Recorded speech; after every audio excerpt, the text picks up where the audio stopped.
तो आज ऐसा क्या हुआ कि इतनी सब गाड़ियां हमारे को एक साथ देखने मिली। अगर आपको ये जानना है तो वो लोग के अंत तक बने रहे हैं। सो हेलो गाइस, 10 के चैलेंज करने का डे 19। मेरा नाम है बेकरौल और मैं हूँ अहमदाबाद से।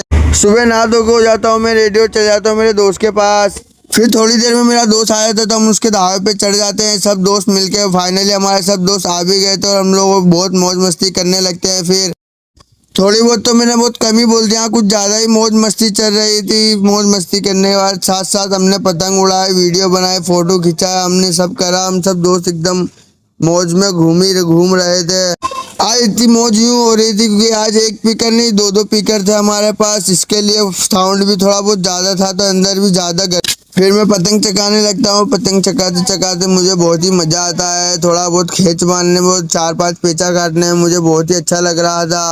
पतंग चढ़ाने के बाद हमारा मन होता है नाचने का, तो फिर हम थोड़ी देर और नाचने लगते हैं। फिर मज़ा हमारे को कुछ ज़्यादा ही और मज़ा आने लगता है। फिर हम सब लोग ढाबे से नीचे आ जाते हैं। नीचे आने के बाद हम लोग रिक्शा में बैठने लगते हैं क्योंकि आज हमारे को कहीं बाहर जाना था। फिर मैं घर जाके फटाफट से रेडी होके आ जाता हूँ और मेरी बाइक भी लेके आ जाता हूँ जिस पे बैठ के हमारे को जाने का था। फिर थोड़ी देर बाद मेरे सब दोस्त लोग भी तैयार होकर आ जाते हैं और हम लोग सब एक साथ खड़े हो जाते हैं, मौज मस्ती करने लगते हैं। फिर खड़े खड़े फिर हम बातचीत हमारी चालू हो जाती है।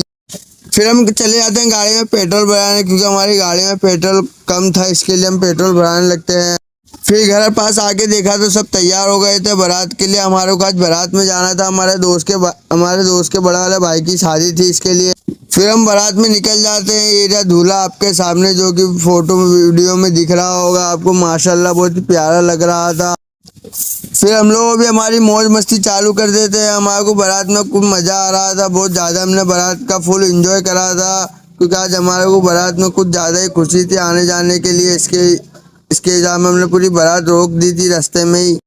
थोड़ी देर बाद हम पहुंच जाते हॉल में, तो कि वो शानदार डेकोरेशन करा था, तारीफ करना पड़े इसकी हमारे को क्योंकि बहुत ज़्यादा ही अच्छा लग रहा था। फिर यहाँ आके देखा तो हमारे होश ही होगा क्योंकि यहाँ इतनी सारी पब्लिक, इतनी सारी भीड़, तो हम लोग सोच रहे थे अब हमारे को खाने का टेबल मिलेगा कि नहीं। फिर थोड़ी देर बाद हमारे को चिकन सूप का टेबल मिल जाता है तो हम लोग सब पहुँच जाते हैं चिकन सूप पीने के लिए। चिकन सूप पीने के बाद हमारे को दिया जलेबी का टेबल, तो हम जलेबी खाने लगते हैं। फिर फाइनली हमारे को खाने का टेबल मिल जाता है तो हम खाना खाने बैठ जाते हैं। खाना खाने के बाद हम चले जाते हैं फ़ोटो वोटो पड़वाने क्योंकि इतना अच्छा डेकोरेशन था तो फ़ोटो पड़वाना तो बनता ही है। फिर फ़ोटो पड़ाने के बाद हम चले जाते हैं थोड़ा रिलैक्स करने, बाहर घूमने फिरने, क्योंकि हमारे को रिलैक्स करने में कुछ ज़्यादा ही मज़ा आता है। रिलैक्स करने के बाद हम निकल जाते हैं घर की तरफ। घर पास आके हम थोड़ा दोस्तों के साथ बैठ लेते हैं, हंसी मजाक कर लेते हैं। बहुत मज़ा आ रहा था हमारे को। रात के 3:45 बज रहे थे तो भी उन लोगों यहाँ बैठे